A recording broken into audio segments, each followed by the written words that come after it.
Just kind of FYI for you, hopefully anybody who's planning to participate in the youth activities is already registered. We've got our setup for those who let us know. There will be childcare in the morning during the business session over in the lodge here at Blue Water. And then also, like I mentioned, at night, some activities. For the older youth, we've got a few different ways they can engage with the conference throughout tomorrow.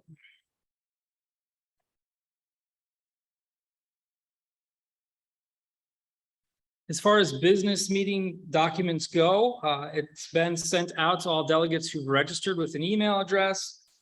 Throughout the last couple of weeks, you should have got the final packet earlier this week. It's available on the fall conference website. I'm going to see if I can get it in the chat at this point. For those of you who might not have seen it yet.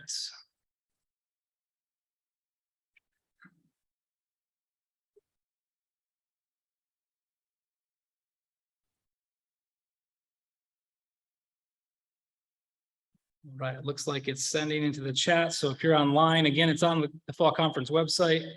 And I believe it was sent successfully through the chats as well. So if you want to grab that while you're in this meeting to have on your device, the slides we go through will have the business items, but they won't have the full reports or all the depth of the resolutions. So you might want that packet at different times.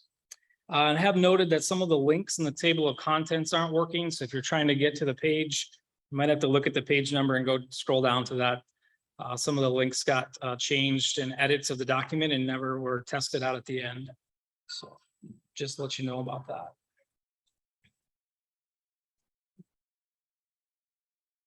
This is for those of you on Zoom, just some items to go over as we think about using the Zoom platform for the meeting. If there are multiple delegates joining through one connection, so you're going to be in the same home or the same place, we need to have all your names on your screen. Again, that's how we check in to know how many delegates are in the conference, to determine how many are participating, what a majority is to pass certain resolutions, a majority of the full conference. So if you're joining online from one location, let us know how many of you are there so we can check you in. We can only let one vote happen through each Zoom account. So ideally, if you want to share a screen in one spot, that would be great, but each of you will have to log in through a phone or tablet in order to be in the Zoom meeting to see the polling or check yes or no for voting purposes. As far as speaking and participating, you can share a connection with someone, but each vote we take that's using the decision-making, you'll have to have your own Zoom connection for that. So again, ensure your account shows your first and last name so we can check it on the delegate list. We will have all the connections muted, so just know that if you want to be unmuted, you'll have to raise your hand. You can look for that now if you want to try it out. It should be under participants. So wherever you find your Zoom tools tab on your device, there should be a few different options. You click participants, you'll see everyone in the meeting, and then also at the bottom, probably 3 little dots or something that says more, and that's where you'll find your reactions. And you'll see a raise hand option, a yes, no, or a green check and a red check, slow down, go faster, some different things you can communicate with the chair. Once you raise your hand, if there's a motion on the floor at the time, then the chair will recognize you for a question or speech or motion as appropriate.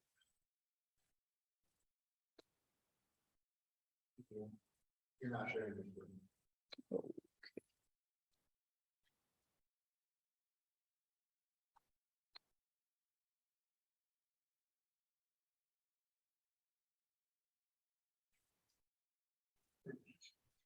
All right, the screen share got stopped during the hymn experiment, so now you've got the slides back in front of you.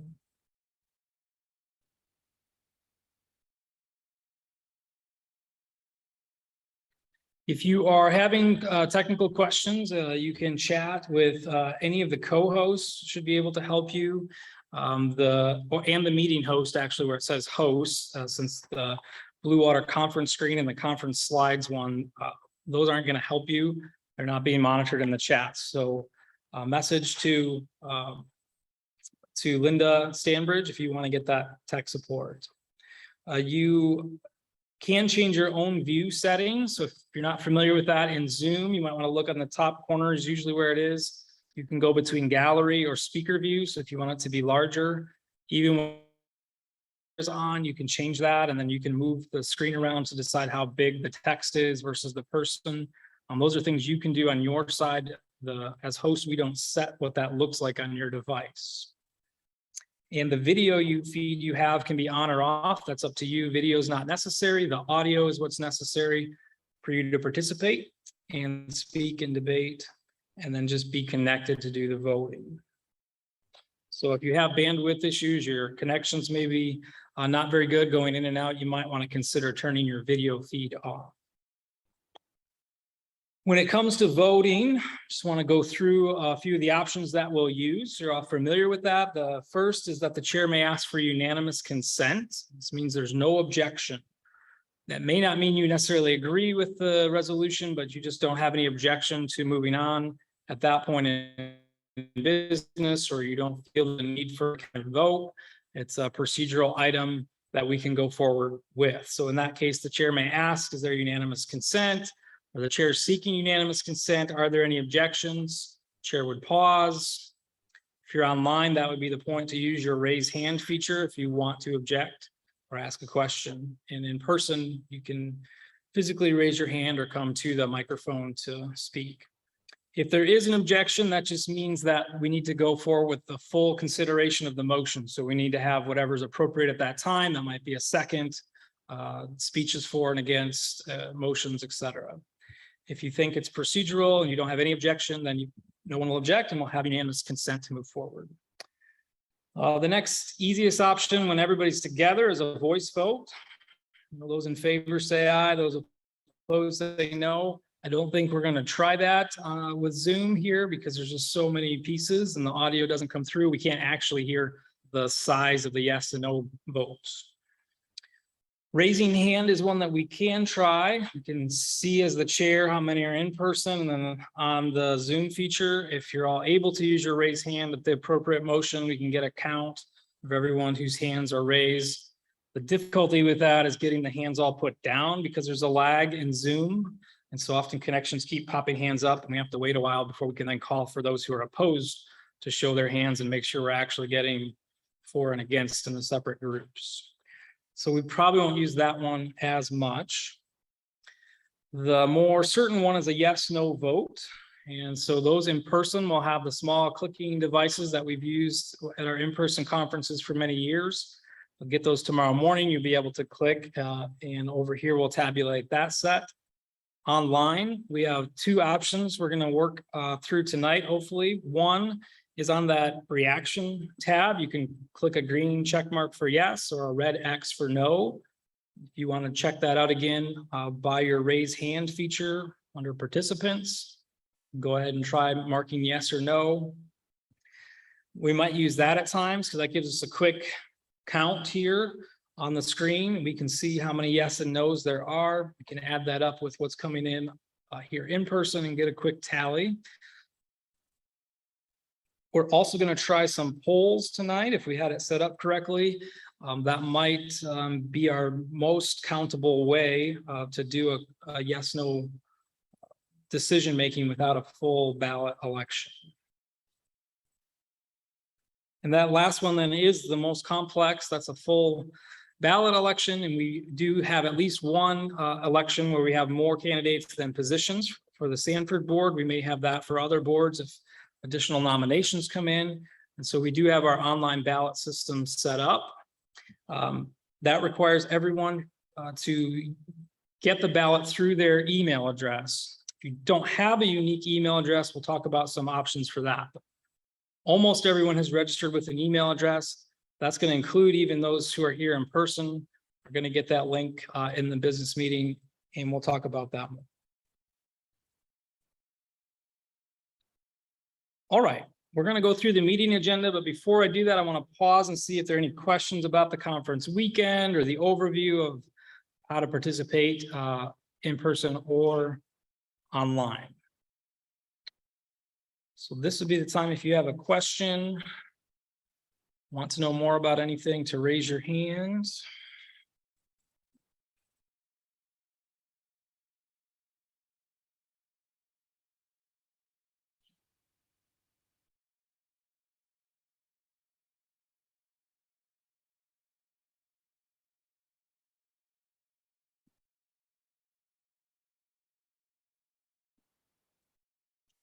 Okay, I don't see anyone here looking to ask a question. No one raising a hand online. I hope that means everyone's getting very good at Zoom over the last 2 years, learning all the features, getting comfortable with it.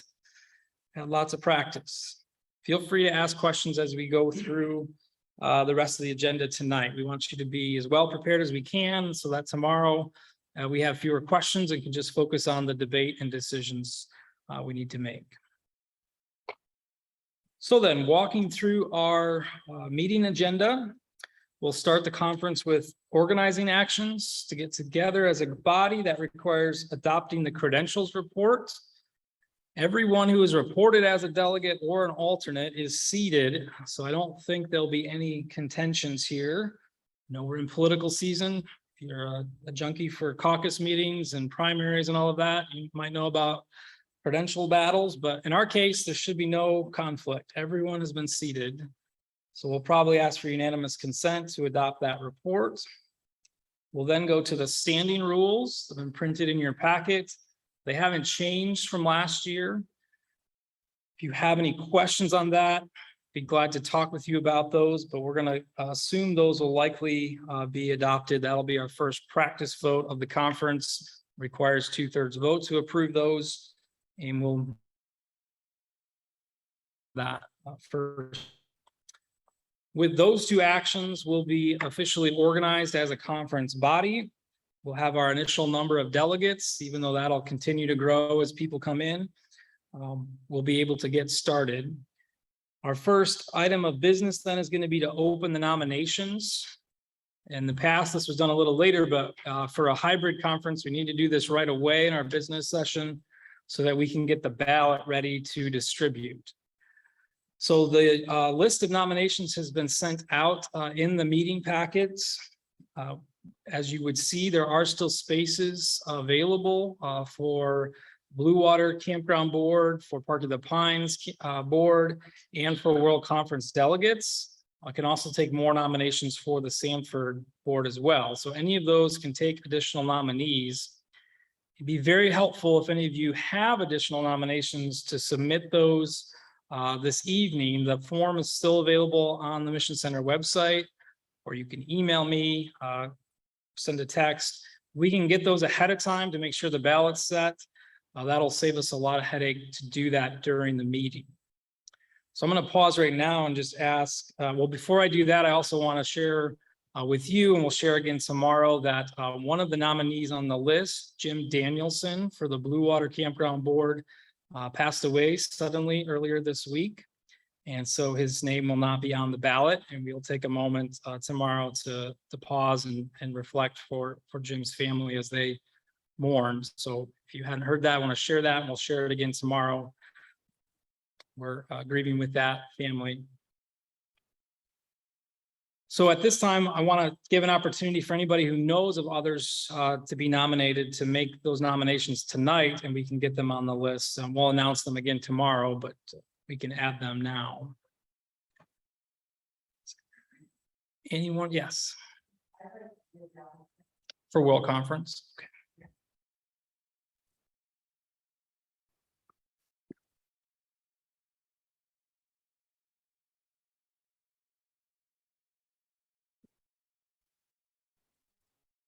Yes. Rebecca. Adam.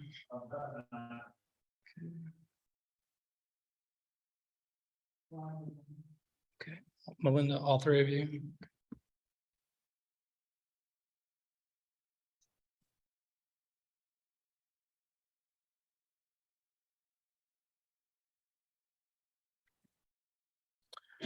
Got a few here in person I've written down. Are there any online who would like to add nominations for a campground board or World Conference delegates?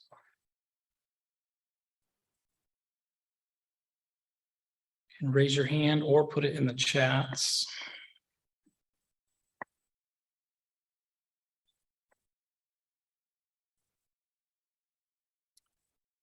Okay, well, if you know of anyone who's thinking about it, you can reach out to them tonight or early tomorrow morning and ask that they get that submitted. That'll help our business go more smoothly during the conference. It won't be any issue to add more World Conference delegates unless we get over 100. We've got several seats available, so it's more the campground boards that we'd really like to get ahead of time. We can also add World Conference delegates after the conference. If we still have vacancies, as it looks like we will, people can just notify me after the Mission Center conference anytime up to World Conference or whenever they set their deadline. Okay, after we get those nominations finalized, then we will vote on any boards that don't have enough nominees to fill all their positions. Since those are all by plurality, meaning the top number of votes, if there aren't enough seats, it only takes one vote to be elected. Vote for themselves or someone would. So we'll take a quick motion to approve all candidates. In the case where we have more nominees than positions, we'll then be putting that ballot together. And so at that time, we'll turn over the floor to Locke Mackay and Dina DeVormer, and they'll share some greetings and updates from the field and World Church. And during that time, we'll be working on the ballot and sending it out.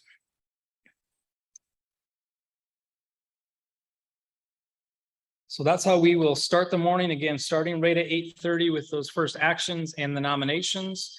And then we'll have those words from our field leaders.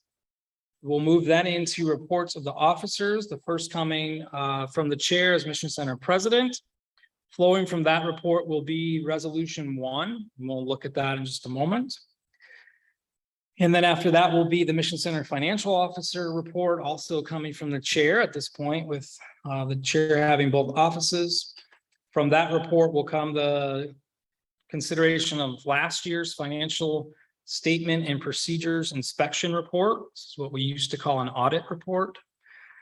So we'll be looking at that for approval. And then we will have the proposed 2023 operating budget. In the reports, you'll see current year numbers, but the voting is on approving last year's approved and inspected numbers, and then approving the budget for next year. So I want to look at those items of business coming from the report and take questions on those.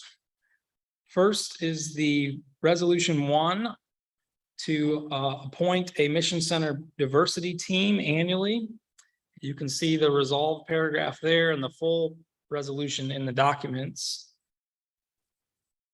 So I want to open it up for questions you may have about resolution 1 tonight. What would help you better understand this and your voting tomorrow?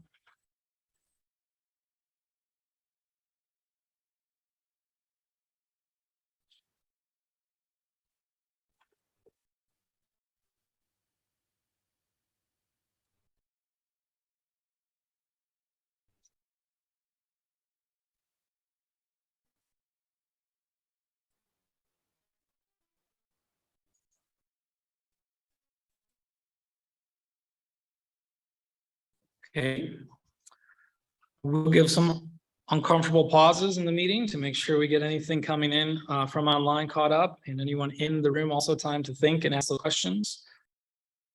It's part of my teach to try to count at least 7 seconds of wait time for moving on. We get into each resolution so that we can try to separate questions from debate. I know it can often get confusing when we're discussing pros and cons, and then we move back to questions and information. So I'll be asking delegates to ask their questions first about procedure or information so that we know what we're doing, and then we'll open that discussion. And hopefully then we can have a good flow of those in favor and those against, and then move to the voting when the discussion comes to a conclusion. So just know that there'll be a time for questions before each item, before the resolutions, not each item, and then open for debate. The next slides are just the financial report.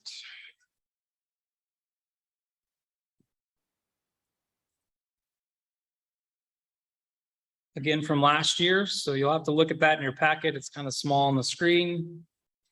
The final numbers for the operating budget and all the funds held by the Mission Center. You'll notice a change in the auditor And a change from the title of audit.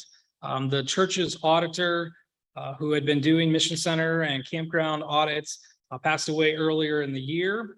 And so the presiding bishopric approved a new process where locally those inspections are done. And in order to allow CPAs and others who have ethical and legal definitions for what has to be met in an audit, the term was changed to be a more generic financial statement and procedures inspection report to accomplish what we've always done internally, but to get us away from any language that might conflict with CPA requirements. So we this year had to figure that out locally without much notice, and we were fortunate to have Jack Tigner, who many of you know is bishop in our Mission Center and was previously the financial officer, but not involved in finances of the Mission Center currently, available to step in and follow the church's inspection process to complete that for the body to now consider.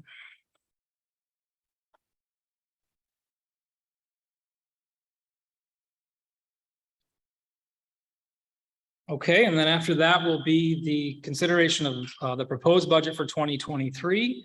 Again, in your packet, there's more information explaining each line item. What you'll see on the number sheet is the 2021 actuals coming out of that approved report, the current year budget that we're working in, and then next year's proposed budget. So you can see those comparisons. And we'll be considering the far right column, what's proposed for 2023. If the standing rules are adopted as they have been, then we consider the budget as a whole. So we debate the budget, can change line items, but we vote one time on the whole budget, not on individual line items. Are there questions on the financial officer report or the two items we're going to be considering? 2021 report and the 2023 proposed budget.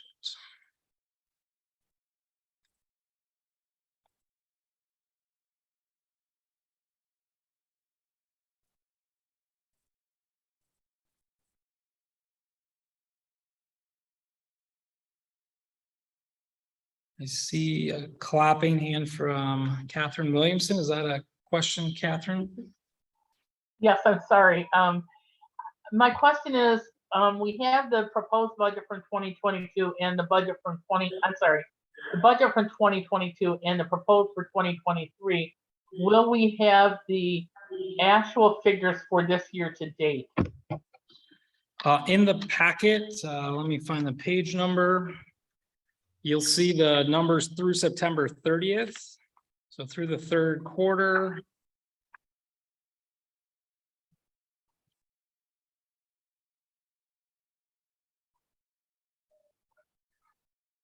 Those are on page 17 in the printed materials. So on the Mission Center Financial Officer Report, page 17 is where you'll see the actual year-to-date for this year. All right, thank you. Thank you for asking.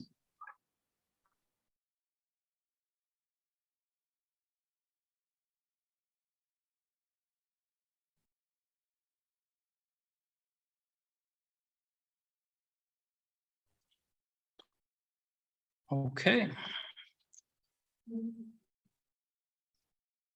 There's a lot of information in there. If you have questions, feel free to contact Jessica Montague.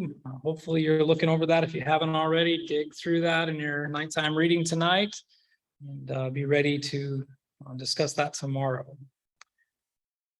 After the officer reports, we go to the reports from boards. We have 3 boards in the Mission Center, Blue Water Campground, Sanford Campground, and Park of the Pines. They each have a one-page printed report summary. We'll hear from the board presidents with a few highlights very briefly. And then out of the Park of the Pines board report will come resolution 2. That resolved is before you now. Again, the full resolutions in your packet at the end. It has the resolves, the whereases, and additional information to help you understand things connected to the resolution. In summary, this is the board asking for approval for up to $750,000 loan from the House of Worship revolving loan fund for the project of demolishing and then rebuilding a dining hall at Park of the Pines. So I'll pause now for questions you have about Resolution 2 from Park of the Pines Board.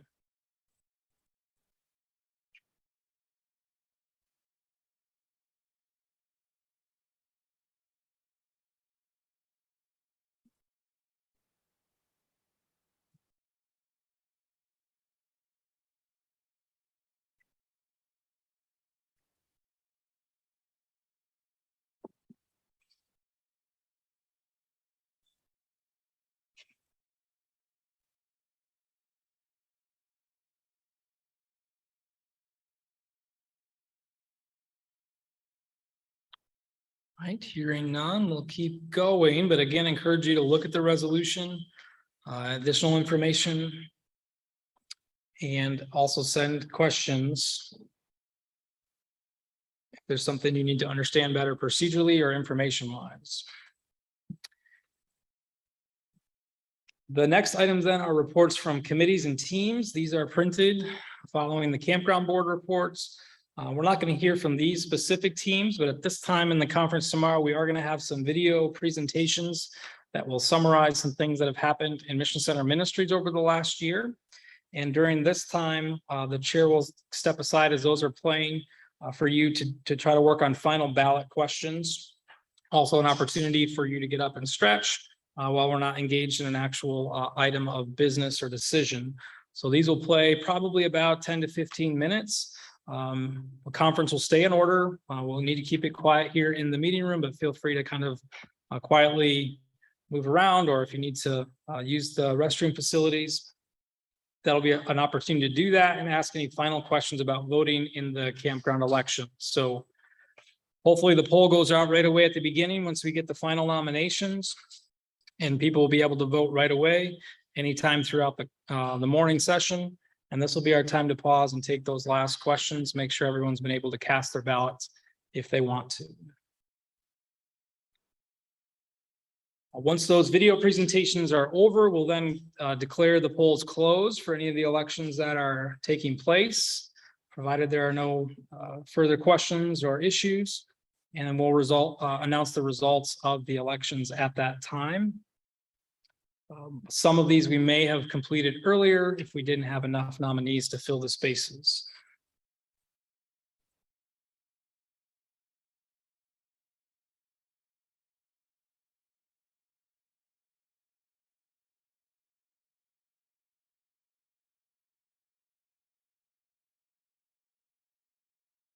To have the options we need where you can vote for up to 5 board members for those different boards. You can also vote for none. So there's an option to choose abstain. If we have multiple elections, you can abstain in one election and vote in another. So it's really up to you as a delegate, which boards you want to vote for and which candidates you want to vote for. We want to make that clear. We often hear, I don't know who to vote for or how do I decide? We print those brief biographical information for everyone who submits it in advance. We know that doesn't help a whole lot, but that's what we have to offer you. And then you have the choice to not vote if you don't feel comfortable participating in an election. And so each delegate who has a unique email address, so when you registered, if you use your own email address, will get that an invitation sent to you as soon as we send out the ballot. You should have gotten one this week as part of the preparation period. So everyone who registered, that went out to your email address. If you registered with the same address as someone else, a spouse, a partner, family member, we can only send one ballot out to each email code so that each email address, so that each person's only voting once. So if you have a shared email address for registration, but you actually have another one you could use, that would help us so that you can get that directly tomorrow. If you just send me what that second email address should be. If you do not have a second one, you and your family member, partner, spouse share one, can get a code from the system and then email it directly to you outside of the system, so that the first code will come out to your email address as everyone else, and then a second one will come as an email from either me or the Mission Center office account. And you'll be able to then vote with that second code. If you have no email at all, and you're in person, we can figure out a paper ballot option. I'm gonna work on that tonight to make sure it'll be something we can enter correctly tomorrow. We'd like to avoid that. So if any way you're here with someone who has email, we'd like to get you connected with that person so that they can either get the first code or the second one. And you can do that on a phone, computer, tablet at some point in the morning. If you're joining from Zoom and don't have an email address, don't have any way to get you a ballot, but I'm hoping you'll figure that out with whoever you are with or however you got onto Zoom some way through email. So there is currently a test election going on. It's been open since last Saturday when we did the conference prep session that morning. So hopefully you saw it. If you haven't seen it in your inbox, you might want to look for something from electionbuddy.com.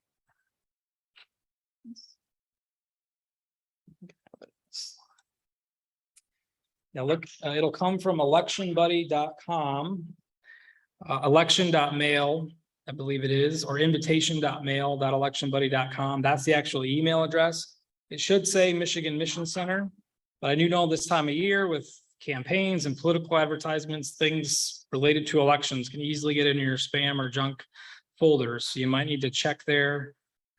This practice election is still open, I think, through 10 o'clock tonight. So if you're not seeing it or finding it, send me an email or to the MMC office. I can quickly check the box to have a reminder sent to you. So it should come back out again tonight. We can send one reminder through our system. If that doesn't work, then again, we have the option to pull up your voter key and then try to email it directly to you from a church account so that it's not coming from their system name if it's getting caught in your spam. The other option is maybe we just didn't get your registration and we'd love to fix that tonight so that we don't have any of those problems tomorrow. So for those online, again, check, see if you can find that. If you have an issue with that, send me a message. I'll have time tonight to troubleshoot that whole. We don't have the name tags and things set out. We'll just do that in the morning, but we'll get the list out there. So check the list and make sure your name's on the list to be checked in tomorrow morning. And if it's not, then we'll work through that with you here tonight before you leave to make sure that you're on the list. We'll get it updated for the morning. And if there's anybody else you know who's coming in person, but you don't see them on the list from your congregation or someone you know coming, let me know about that as well. Okay, are there questions about the election? Any trouble you've had voting?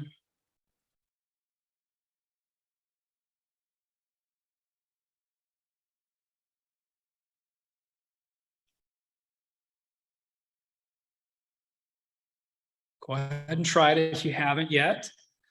It is the same system we used last year. So if you were in the conference and voted that way last year, you would be familiar with that.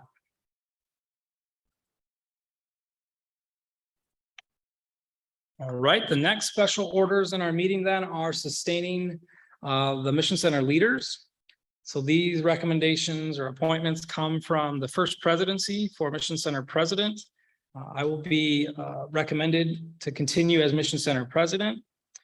The HR scenario has changed. We'll be able to return to appointing Jessica Montague as Mission Center financial officer.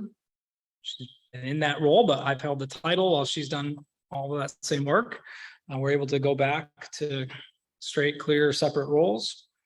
And then it says Apostles recommendation on the slide. I need to update that. It's actually the president of 70's recommendation for the Mission Center Invitation Support Minister, which will continue to be Linda Stanbridge. So those are the three recommendations. This portion of the meeting will be chaired by Apostle Locke Mackay. I will step away from the chair while you as a body consider.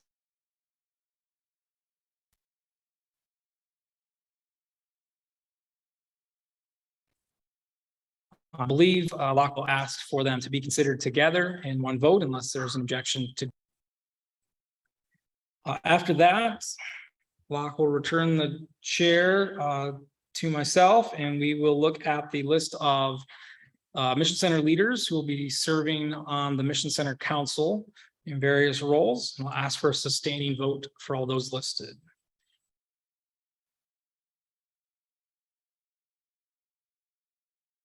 And then our last special orders will be the consideration of priesthood calls. We have several this year. We are excited to have these folks stepping up and responding to the calls that have been discerned and approved for them. We will planning to similar to the sustaining of the leaders, we're going to take these in groups. And so we'll have a motion to approve the 270 calls. We'll ask both of those candidates to respond briefly, just a minute or two. You can also see their written response in the materials. And we'll take a vote on those 70 calls. We'll then have the high priest calls. We'll have that move to approve all of those. We'll hear from each candidate and then take a vote on all of them. And then we'll have another motion for the evangelist calls, hear from both of them and take a vote on that. So we'll do them in groups as opposed to having each person moved and seconded and voted on, since we have 9 separate calls.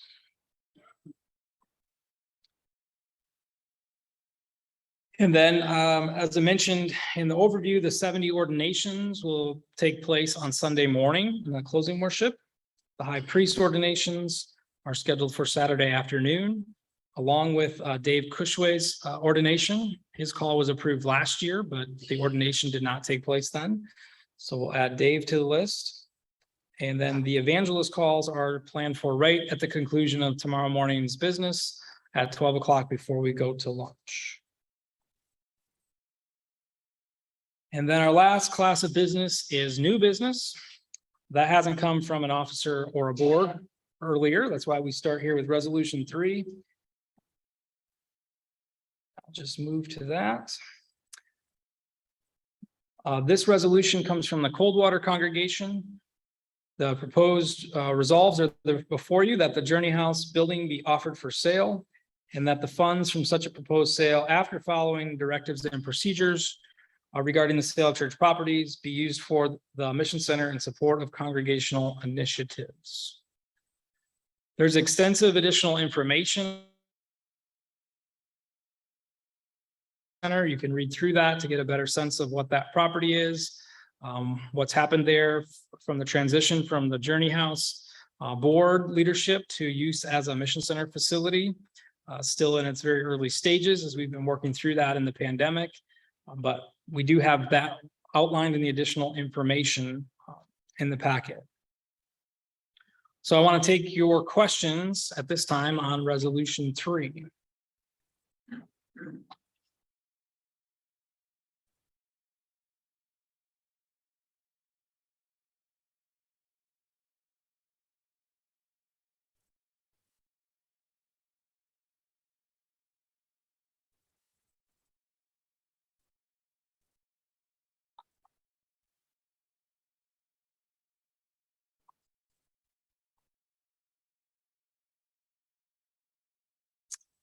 Anyone want to ask anything about this resolution?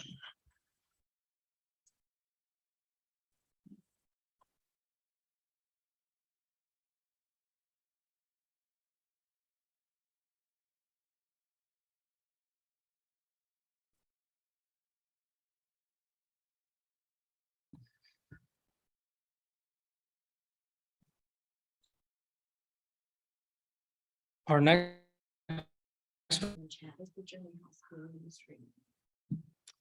So there was a question, is the campus ministry center being used right now? It is. The usage is.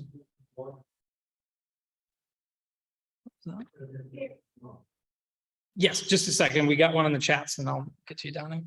So is it being used right now? It is being used. We've converted it from the Journey House Ministry of Leasing to Students, which the board ended in the summer of 2021. Over that fall and this past spring, it's been changed to essentially a small group conference and retreat center. The East Lansing congregation has used it all along and they're continuing to use that.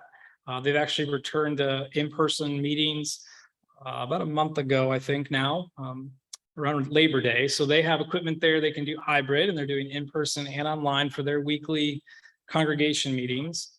Ben Crowley has been there as resident manager over the last year. We've had a couple of staff retreats here and there, but we haven't really picked that up yet. we got approved from the city and I think it was March or April for the new occupancy under our old zoning, but a new usage. So our bedrooms no longer have the loft style beds that they did for college students. They have more of a hotel accommodations, double beds, a couple of twin beds set up. So people who want to come for a ministry sabbatical stay or a small group retreat, congregation retreat, it's open for that kind of usage on the second floor. We've also have organized a mission center library with books, videos, slides, all kinds of resources that have come from closed congregations. So we try to collect any Herald or church produced materials that we get and put one copy of all of those in our library there. And we've put out announcements to be open for intern housing if anyone would be looking for a place to stay in exchange for being a ministry intern, such as a camp staff or supporting music or technology or a new expression or whatever that might be of interest.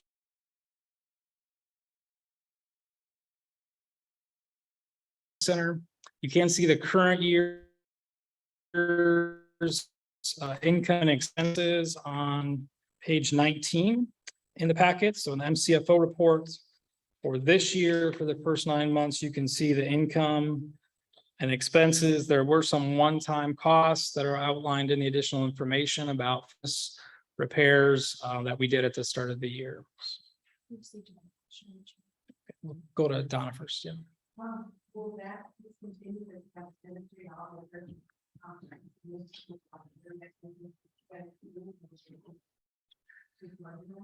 So this resolution would authorize a sale. Whether or not that sale would occur would still take more steps. It would require approval of the mission center officers, the apostle, the presiding bishopric, and we'd have to get an agreeable price. But if this was approved or authorized, that all happened and we sold the facility, what ministry would take place would then have to be decided by the congregation there in East Lansing if they were able to find another site to meet in and they wanted to do that.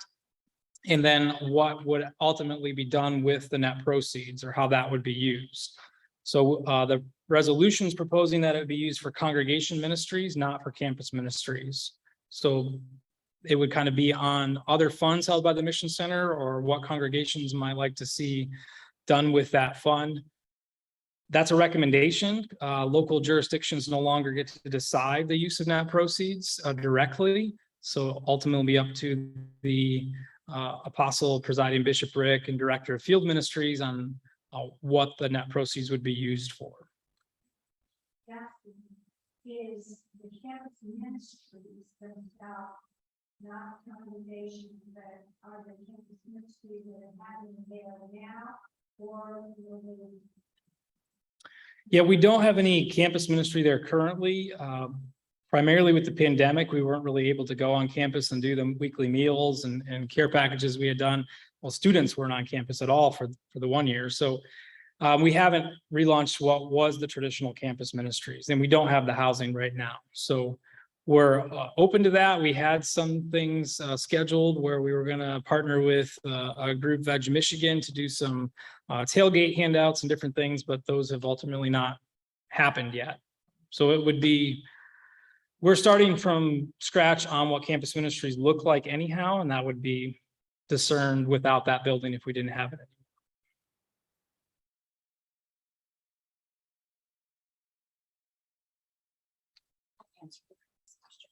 Okay.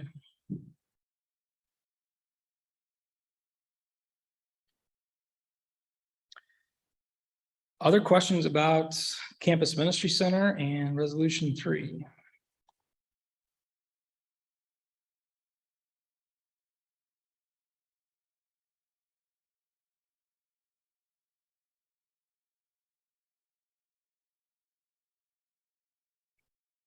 Okay, thank you for asking those questions again.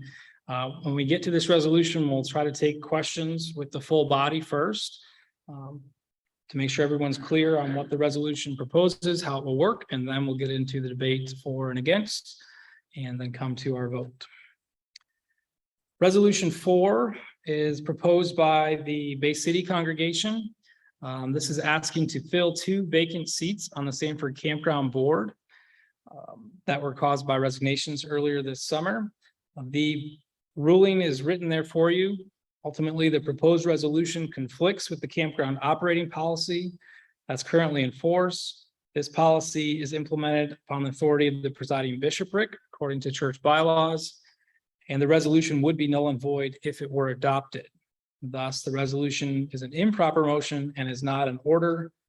And following that, because that decision would not change, even if the conference appealed that ruling and did approve the resolution, appeal is not an order either. So there's more additional information there. That's the ruling. I'd be glad to answer questions about that ruling and the resolution itself.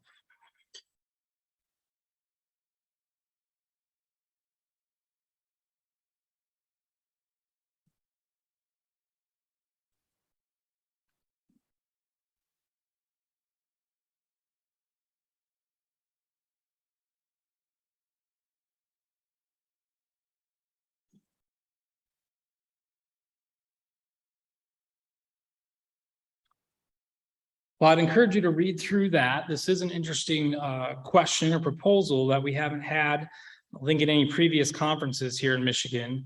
And so for those who aren't familiar with the details of our structure, it is unique, as many mission center and fields have unique arrangements for each of their campgrounds. So this is kind of been a learning point for us as leaders with dialoguing with the presiding bishopric and finding out exactly how this operating policy works, since we no longer have separate campground associations. We haven't since 2010, when the conferences or the mission centers merged.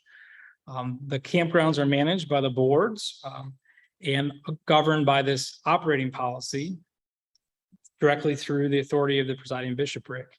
That policy gives some action to the conference, such as electing directors, approving loans, which we're going to consider this conference, approving sales, which the conference has considered, but it does not give the conference input into day-to-day or policy questions. So one like this, of filling seats that come up for resignations, is addressed by the campground operating policy and gives that to the boards to fill those seats. And I would share that the Sanford board is aware of that. They did fill a seat earlier in the year. They considered filling these 2 seats when they became vacant, but the board chose to postpone that, filling those seats, until after this body elects the 5 full terms. So the board intends to fill those 2 vacancies a week later at their November meeting.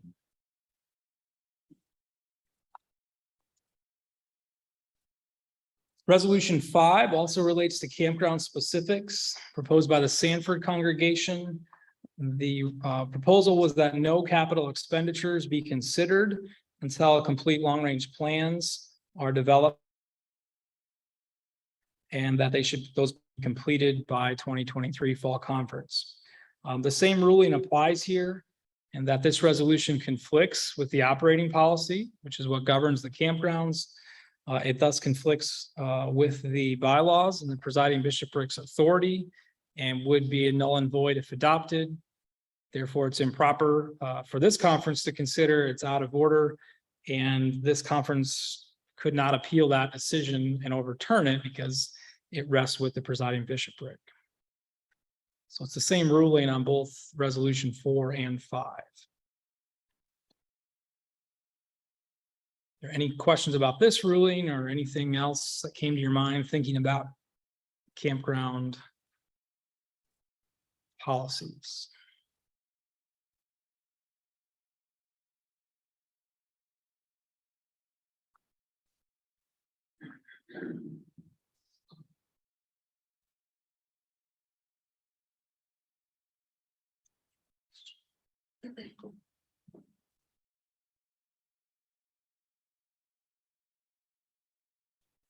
Okay, so there's a question to ask, I think asking why is resolution 2 in order for the conference to consider the loan for Park of the Pines when resolution 4 and 5 are not in order for the conference to consider.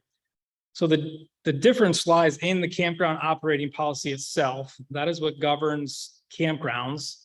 That policy could say the Mission Center Conference has no involvement in Mission Center campgrounds, no elections, no approvals. It could say the Mission Center Conference has all involvement, elects, sets policy, hires down to the last detail. But that's determined by the presiding bishopric in collaboration with the Mission Center officers and the elected board members. So that policy is reviewed every year by the combined campground executive committee, the officers from all the campgrounds, along with the apostle and the Mission Center officers. We submit proposed changes to the presiding bishopric, dialogue with them, and come up with changes as needed. Currently, what that policy says is that the conference has three primary actions when it comes to campgrounds. Number one is elect 5 board members every year for 3-year terms. And we do that every year. We'll be doing that again this year. Number 2 is that the conference has to approve any loans over $25,000. Okay, because campgrounds, even though they're not directly managed by the conference, are Mission Center assets as a whole and collectively our stewardship. If a board wants to borrow those funds,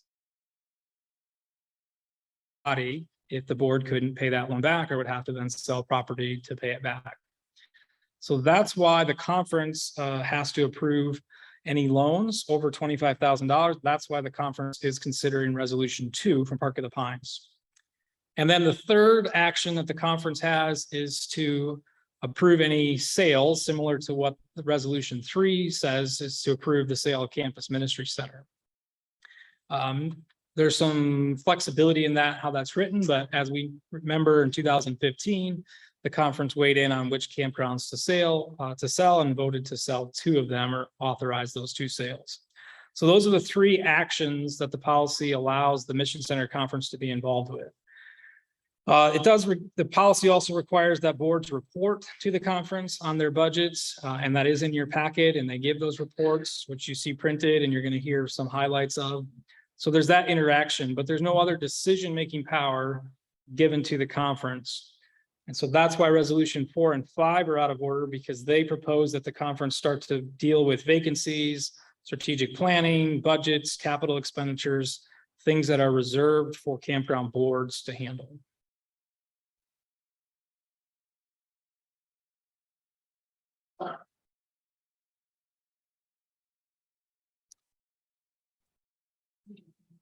Resolution 2. First whereas, I don't know.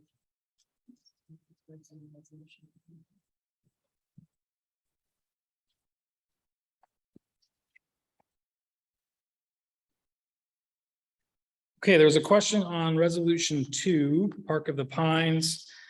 It said, are the words Park of the Pines at the end of the third whereas? First whereas, yes, there is a typo there in the packet. Don't know where that came from. So at the end of the first whereas paragraph, I can change over and show you that.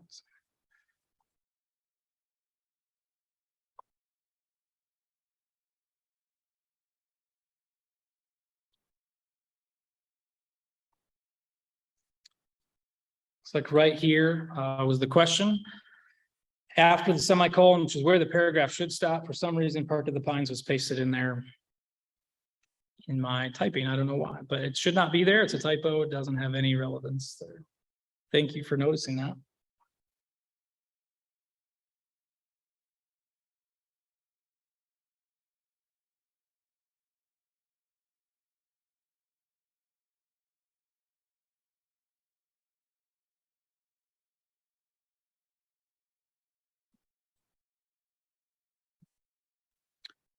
All right, are there any other questions on anything in the conference documents, any of the items of business that you would like to ask about or better understand?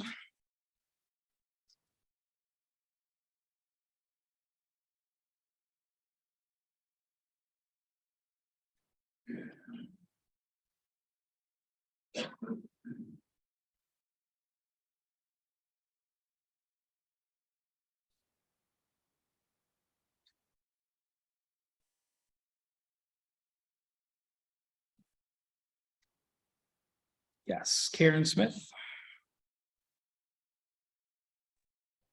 I'm just wondering about our Sunday worship service. Will that be recorded? Yes, we are planning to record the Sunday worship. Will it be available on YouTube? Yes, if it records properly, we will then post it on YouTube. I've got friends in other countries that want to view it. Yes. We're hoping that works and we can get it up there. Thank you, Karen. Thank you. Ina or Bob Worthington? Is there an order of service available for that Sunday morning worship or that could be sent to the congregations? There is an order of worship. We can think about how we can send that out. We could probably email that to pastors. Okay, that would be good. Thank you. Okay, thank you, Ina. One more question. Mhm. Says, can we, as the conference, be provided or see additional info before passing or declining? So there's a question online, can the conference be provided more information before considering or passing proposals? So yes, you as a delegates can ask questions about any of the items of business before they come up. And either the chair or the appropriate officer or whoever's making the proposal would be asked to respond to that. So at any point before any of the motions come up or as they're being considered in debate, you have that opportunity to ask questions for additional information.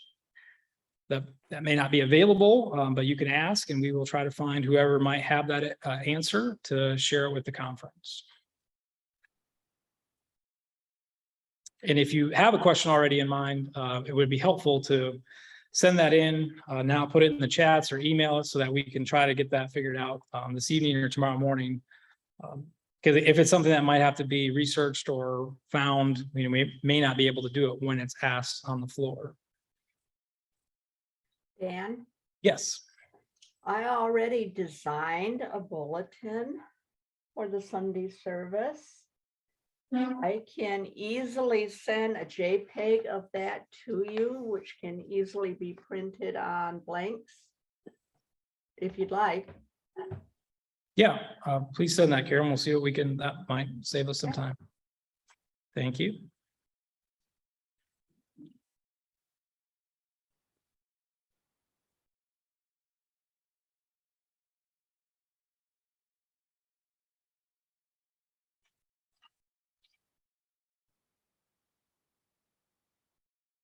All right, well, we don't have any other questions coming in, so I think we've come to the end of our preparation time here tonight. For those of you here in person, is there going to be an evening event? Okay, so I think at about 8:15 or 8:30, there's going to be an ice cream social opportunity over in the lodge. So we welcome you to go over for that. The donations would be appreciated. That's a Blue Water Campground fundraiser. They've got some of those items left over from the summer and would love to have you come over and socialize and enjoy those. We'll also have breakfast in the morning being provided by the campground. So again, your generous donations will go to the campground tonight and tomorrow morning. Otherwise, we'll be taking donations at check-in for the conference itself. And the baskets will be there throughout the day. We do need to pay for those of you who are staying overnight in lodging. There's a basket over there you can give to the conference as well. And then for use of this building and our fees throughout the weekend to the campground. So we appreciate those of you who have contributed already during your registrations online and those who might be able to generously give this weekend to cover our costs for the campground primarily. And then a few of our supplies, voting devices and subscriptions and licenses that we need to put on a conference like this. Any of our, if we get any income beyond what it costs to pay our expenses to the campground and our other costs will likely be donated to the youth camping program. So we'll talk about that tomorrow. We'll pay all our expenses first and then the overflow will go into our youth camping program. We used to always take up a donation at the fall conference on Saturday afternoon. And since we're not all able to gather and do that, we wanted to still find a way to support our program through our conference. And also, as I mentioned, the meals here on Saturday lunch and dinner will go to support youth camping directly. Okay, that's what we have for this evening. Again, I'll be available for the next hour or so to check on those voting issues, getting your name set up. If you're in person, check the list there on your way out to make sure that you're ready to be checked in the morning. Those of you online, remember to start checking in at 8 o'clock and have your first and last name on your Zoom account so we know who to let in. Thank you very much for joining us tonight. Ask a blessing on you as you read. Tomorrow, we'll greet you again, courageously choosing to love throughout the weekend. Go in peace.